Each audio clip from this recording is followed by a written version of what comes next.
Varicose veins కి సరైన చికిత్స కోసం సంప్రదించండి ఎవిస్ హాస్పిటల్. నమస్తే రమగారు. నమస్తే జయ. రమగారు, మనకి ఈ నెల శని త్రయోదశి వచ్చిందండి. శని త్రయోదశి రోజు ప్రత్యేకించి ఏమన్నా పూజా విధానం ఉంటుందా? శనివారమే వస్తుంది కాబట్టి, అంటే శనీశ్వరునికి ఏమన్నా అభిషేకాలు కానీ అలాంటివి ఏమన్నా చేస్తారా? ఎవరు చేసుకోవాలి? అందరూ చేసుకునే విధానమేనంటారా ఇది? అందరూ అంటే అలా కాదు జయ. ఇవి కొన్ని ప్రత్యేక దినాల గురించి చెప్పుకుంటాం కదా మనం. త్రయోదశి విశేషం, శనివారము విశేషమే. ఈ రెండు కలిసి వచ్చినప్పుడు ఎవరికైతే జాతకాల్లో శని గ్రహం తాలూకు శని దోషం కానీ, అంతర్దశల్లో విదశల్లో ఎక్కడైనా శని గ్రహం తాలూకు ఆయన నీచంలో పడ్డము, ఉచ్చంలో పడ్డం లెక్కలు ఉంటాయి. అవును. ఇవి ఆ తర్వాత ఏమో ఏదో నా అర్ధాష్టమ శని, తర్వాత మనం ఇది చెప్పుకుంటాం కదా, 7 సంవత్సరాలు ఉండే సాడే సాతి అంటుంటారు. అలాంటి శని దశలు ఉన్నప్పుడు వీళ్ళు ఖచ్చితంగా ఈ రోజున గనక ఏదైనా చేసుకుంటే, శని మామూలుగా శని అనగానే ఏంటంటే అదేమిటో బ్యాడ్ వర్డ్ కాదు, మెల్లిగా వెళ్ళేది అని అర్థం. స్లోగా వెళ్తుంది. శని దశలు, శని గ్రహము మిగిలిన అన్ని గ్రహాల కంటే నిదానమైన నడక గలవాడు. ఓకే. రోజులు గడవు శనితోటి, అది ప్రాబ్లం అనమాట. అందుకని ఏం చెప్తారు, మామూలుగా ఈ శనివారాలు పూజ చేసుకోండి, శనివారాలే మన రుద్రాభిషేకం చేసుకోండి, శివాభిషేకం చేసుకోండి, శనివారాలే వెంకటేశ్వర స్వామిని చూడండి, శనివారం నాడు నువ్వుల నూనె ఒంటికి నలుగు పెట్టుకోండి, దీపం పెట్టుకోండి, వెళ్ళి మన నవగ్రహాల దగ్గర అక్కడ ప్రదక్షిణాలు చేయండి, శనికి తైలాభిషేకం చేయించుకోండి. ఇవన్నీ ఎలా జరుగుతాయి జయ? ఇప్పుడు నువ్వు నేను మాట్లాడుకుంటే కాదు కదా, మన జాతకాన్ని ఎవరికైనా చూపించి దాన్ని చదివించుకుంటే, జాతక పఠనం జరిగినప్పుడు బాబు నీకు ఈ పరిస్థితి ఉంది, మీరు ఇట్లా శనివారాలు చేసుకోవాలి అని ఎవరికైతే చెప్పబడి ఉంటుందో వాళ్ళు తప్పకుండా చేసుకోవాలి. పైగా ప్రతిసారి రాజు శని త్రయోదశి కొంచెం రేర్గా వస్తుంది సంవత్సరంలో కొన్నిసార్లు. ఇది శ్రావణంలో ఏంటంటే 2 త్రయోదశులు శనివారం నాడే వచ్చాయి. ఏకాదశిలో అలానే వచ్చినాయి, త్రయోదశి కూడా అలాగే వచ్చింది. ఏకాదశి ఏమో శుక్రవారం నాడు ఏకాదశి వచ్చి శనివారం నాటికి త్రయోదశి వచ్చేసి. అవును, చిత్రంగానే ఉంది. సరే, ఒక్కొక్కసారి అట్లా జరుగుతుంది. ఈ శ్రావణ నక్షత్రానికి సంబంధించిన మాసం కదా, శ్రావణ శనివారాలు విశేషంగా వెంకటేశ్వర స్వామికి చేసుకోవచ్చు. కొందరు చేసుకుంటారు కదా. శనికి ఏదైనా సమస్యలు ఉన్నవాళ్ళు జాతకపరంగా ఒక్క మాట చూపించుకుని ఉన్నది, అలాంటి సమస్య ఏదైనా ఉంది అంటే కనుక విశేషమైన కాలంగా తిని చెప్తారు. ఓకే.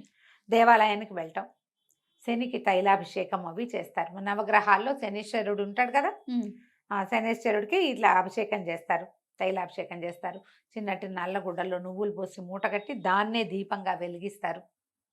19 ఎన్నో ప్రదక్షిణాలు ఉంటాయి, 19 ప్రదక్షిణాలు చేయమంటారు. ఇవన్నీ లెక్క పెట్టుకుని 17, 19 లెక్కలు ఉంటాయి. ఈ లెక్క ప్రకారం ఈ గ్రహానికి ఇది నీలాంజన సమాభాసం రవిపుత్రం యమాగ్రజం ఛాయామార్తాండ సంభూతం తం నమామి శనైశ్చరం. ఇంతది చిన్న శ్లోకం. ఈ శ్లోకాన్ని చదువుకుంటూ ఈ దేవాలయంలో ప్రదక్షిణ చేసుకోవచ్చు. మేము అభిషేకాలు అవి చేయలేమండి, అంత శక్తి లేదు, సమయం లేదు, కుదరదు, ఆసక్తి లేదు, అంటే అంత పెద్దవి చేయాలని లేదు అన్నవాళ్ళు ఈ ఒక్క శ్లోకం నేర్చుకోండి. శనివారం నాడు ఎక్కువ సార్లు జపిస్తే మంచిది. ఈ శని త్రయోదశి నాడు ఏ దారిలో, ఆఫీస్కి వెళ్ళే దారిలో, కాలేజీకి వెళ్ళే దారిలో ఉన్న శివాలయంలో తప్పకుండా నవగ్రహ ప్రతిష్టలు కనపడతాయి. నవగ్రహాల చుట్టూతా ప్రదక్షిణ చేసుకోండి ఈ శ్లోకం చదువుకుంటూ. మీకున్న దశల్లో ఉన్న ఇబ్బందులు, దశల వల్ల జాతకంలో వచ్చే ఇబ్బంది, జీవితంలో మీరు ఎదుర్కొంటున్న సమస్యలు కొంత, అంటే తొందరగా గడవని ప్రాబ్లమ్స్ ఏమో గబగబా గడిచెళ్తాయి. ఎప్పటికీ తీరవనుకున్నవి తీరేందుకు కనపడతాయి. తప్పకుండా పనిచేస్తాయి జయ ఈ రోజులు. ఓకే. ఈ పరిస్థితి ఉన్న వాళ్ళు డెఫినెట్గా చేసుకోవచ్చు. మామూలు వాళ్ళు ఏం చెయ్యాలి, ఇలాంటి ఒక క్వశ్చన్ ఉంటుంది. ఇప్పుడు మనకి ఇది శ్రావణ శనివారం కాబట్టి మనం వెంకటేశ్వర ఆరాధన, విష్ణు ఆరాధన చేస్తాము.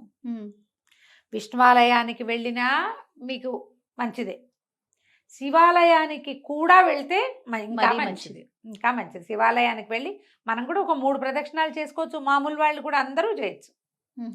ఒట్టిగా చేయకూడదు, శని దృష్టి మన మీద పడితే అలా ఉండదు. ఆయన దృష్టి మీద పడితే మనకేమవ్వదు. జాతక రీత్యా వచ్చేవే వస్తాయి తప్పిస్తే ఆయన చూస్తేనో ముట్టుకుంటేనో మనకి ఏదైనా వస్తుందని అనుకోవద్దు. అన్ని గ్రహాలతో పాటు ఆయన కూడా ఒకడు. తనకు అవసరం లేని చోటుకి వెళ్ళడు, తన పని ఉన్న చోటుకే వెళ్తాడు ఆయన. మనకు అలా భయపడద్దు, చేయకూడదు అలా ఏం ఉండదు. అవును, పెద్దవాళ్ళు చాలా మంది చెప్తారు ఆ మాట, అసలు అంత అనుమానం ఏం అక్కర్లేదు. ఈ రోజున ఏం చేయొచ్చు, నువ్వులతోటి చేసిన పదార్థాలు ఏమైనా ఎవరికైనా పెట్టుకోవచ్చు, మనం భక్షించవచ్చు.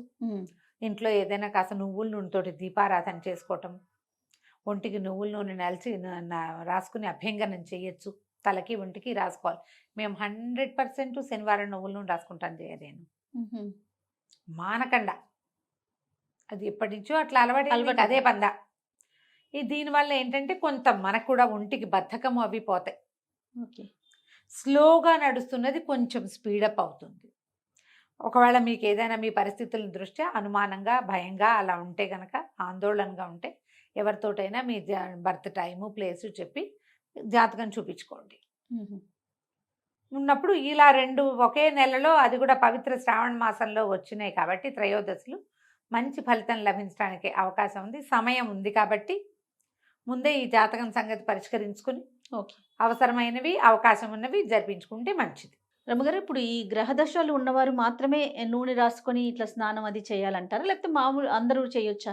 ఎవరికైనా మంచిదే జయ, ఎవరికైనా మంచిదే. మామూలు వాళ్ళు కూడా, మనం అందరం కూడా ఈ సాటర్డేలోనే ఆ లక్షణం ఉంటుంది. ఓకే. బతకపు లక్షణం, కదలని లక్షణం.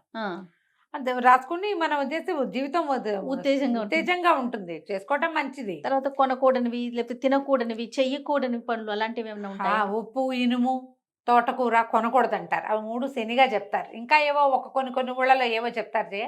సాధారణంగా పెద్దవాళ్ళు చెప్పేవి 3 సాల్ట్ కొనకూడదు, తోటకూర శని, అది కొనకూడదని చెప్తారు. అవును కదా, నీకు తెలుసు. ఇనప వస్తువులు మనం ఏమైనా కొనుక్కునేటట్టయితే కార్ డెలివరీస్ అవి కూడా సాటర్డే తీసుకోరు. ఐరన్తో చేసిన ఏ వస్తువుని శనివారం నాడు తీసుకోకూడదు. ఇవి చేతికి ఇవ్వకూడదు. నూనె ఒకటి కొనుక్కోకూడదు. ఓకే. ఉప్పు, నూనె, తోటకూర, ఇనుము కొనకూడదు. ఆయిల్స్ శనివారం నాడు కొనకూడదు. పనిమాల మనం సమస్యలు తెచ్చుకున్నట్టు అవుతుందంటారు. దీనివల్ల శని వచ్చేస్తాడని, దూకుతాడని అట్లా కాదు. కానీ సమస్య అది ఆయనకి సంబంధించింది. శని వస్తే కొంచెం అయితే శని వచ్చేటప్పుడు వచ్చాక ఇబ్బంది, కానీ వెళ్ళేటప్పుడు మంచి చేసిపోతాడని చెప్తారు శాస్త్రం. పల్లెటూళ్ళలో చెప్పుకునే మాటలే. జ్యోతిష పండితులు ఎవరైనా అయితే ఇంకా ఎలాబరేటెడ్ గా చెప్తారు. కానీ మనకి ఇలా చేసుకుంటే ఈ పద్ధతి ప్రకారం మనం రెగ్యులర్ దైనందినంలో మనం కొన్ని విషయాలు పాటిస్తాం కదా జయ. బుధవారము, శనివారమే తలంటి పోసుకోవాలి. ఇది లెక్కే కదా. బుధవారం నాడు పెసలు, గురువారం నాడు శనగలు తినాలి. ఇది కూడా లెక్కే కదా. ఇవన్నీ మనకు తెలుసు, మనం జనరల్గా పాటించే విషయాలు.